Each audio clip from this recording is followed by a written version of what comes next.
What's up, everyone? Here we are once again with my good old friend. I actually don't know his name, but today we're talking about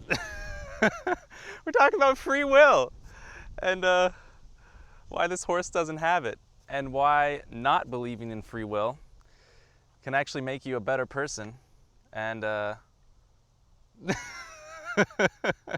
can make you a better person and a kinder person. And he's eating my arm. Yeah, kinder person. He wants papaya, that's what he wants. It can make you a kinder person, and a better person, more empathetic. It's a good thing. And yeah, let's talk about free will.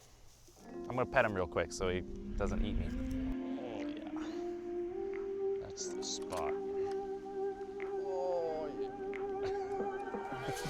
All right, now before we jump into this video, I just want to assert in the beginning, I'm not gonna try to convince you that free will doesn't exist. That's not what this video is for. What this video is for is to suppose that we were to believe that it doesn't, and how simply believing that, whether or not it's true, actually leads to you living a better, happier, and healthy life. I just said bettier, just deal with it, okay? Now, free will essentially asserts that we have some sort of control over our actions. We can decide to do one thing and not another. Every single choice that we make, we ultimately were the sole decider in doing that thing. So not believing in free will means that we, whoever we are, whatever I am, is not ultimately in control and not free to actually make that decision. Now, let me just point out that this whole idea of not believing in free will is actually somewhat hard for me because I value self-responsibility so much. I think that we are all responsible for building our own lives and taking responsibility for our lives. So even though I'm making this video and I actually don't believe in free will at this point, it is a hard thing for me to accept because of my love of self-responsibility. Now, one of the reasons that I think that we love the idea of free will is that it lets us feel pride in the decisions that we make that are correct or that reward us. Say every time that we decide to eat that salad instead of that ice cream, we feel like we made that decision, and therefore I feel a sense of satisfaction and pride in myself.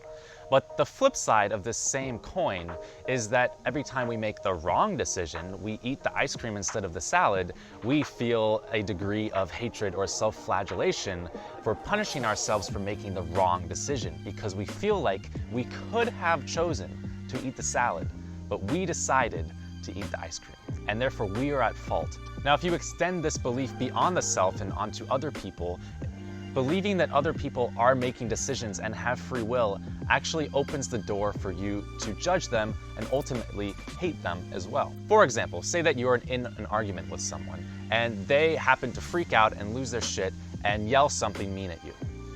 If you believe that they were in control of that decision and they decided they had two options, one was not to yell at you and one was to yell at you, and they intentionally chose to yell at you and hurt you with their words, then that justifies a feeling of hatred towards them because they decided to intentionally hurt you. Now contrast this behavior with your reaction when, say, a bird flying over you shits on your head. It happens to all of us. Do you hate that bird?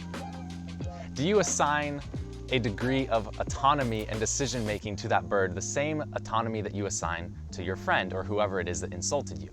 Or do you say, well, that bird didn't necessarily choose to shit directly on my head.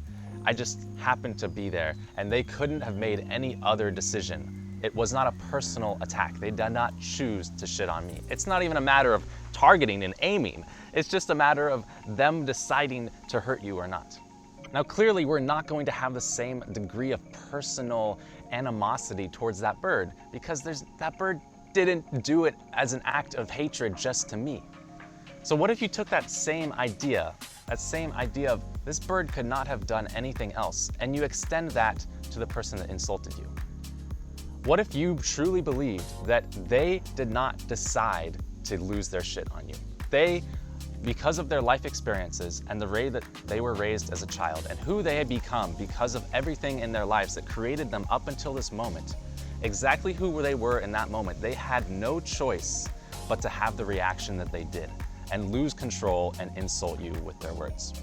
Now, if we take that same perspective we have with the bird and we extend it to that human being, then it allows us to be much more empathetic and understanding and not judge that person and their behavior as an attack directly towards us, but rather something that they didn't even choose to do. It's who they were as a person that forced them into that behavior. Now, this doesn't mean that you don't do anything if you get attacked by someone else. It doesn't mean that you don't cut that person out of your life or try to mend that relationship or tell them that you were insulted by them and they need to work on their emotional maturity. It doesn't mean that you don't do any of those things. What it means is you can separate out and actually eliminate the psychological trauma that occurs when you take something like that personally, and you believe that they did it out of spite or some desire to hurt you. It takes away that hatred and that animosity that truly serves no purpose. The only purpose that might serve is getting you to take the action of trying to repair that relationship. But past that point, those emotions don't do anything. Now, applying this to ourselves, we get a similar benefit. If I go and I eat that ice cream instead of that salad, I can still say, oh, dang it, I messed up. I really need to get a little bit better at eating the salads. What kind of actions can I take? What changes can I make to make it more likely that I'll eat the salad next time? Instead of saying, God, I'm such a screw up. I ate the ice cream again. I could have eaten the salad, but I chose not to, and I'm a shitty person for that. I'm weak and I'm pathetic. What does that accomplish? The only thing that might accomplish, like I said earlier, is getting you to take an action that might improve the situation. But that self-hatred is not necessary. Now, like I said earlier, I happen to not believe in free will at this point. I reserve my right to change my mind. But I'm not even asking you to believe that. I'm just pointing out that what if you had the perspective that we didn't? What if you just believed that we didn't? Next time that you mess up, what if you had compassion and understanding for yourself and you said, man, I screwed up, but I know that I couldn't have acted in any other way because I didn't. So the truth is that I can only look forward from here. So at that point, self-hatred and criticizing yourself for messing up in the past serves no purpose. This is how I respond and behave with myself now. If I behave in a way that was below my standards, say I skipped a workout or I ate something that I didn't want to initially, I did it. But I don't hate myself for it. I say, oh, well, I messed up that time, but I had no other choice. That's really the way that I look at it. I was in a state of being that forced my behavior into that direction. It's not an excuse, it's just a reality.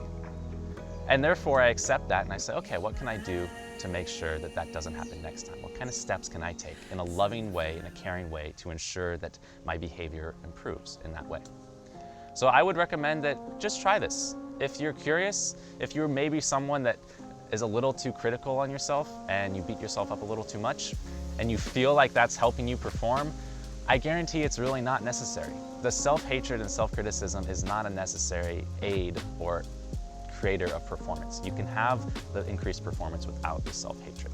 So next time you mess up or someone else behaves in a way that hurts towards you, just take the perspective, try it out.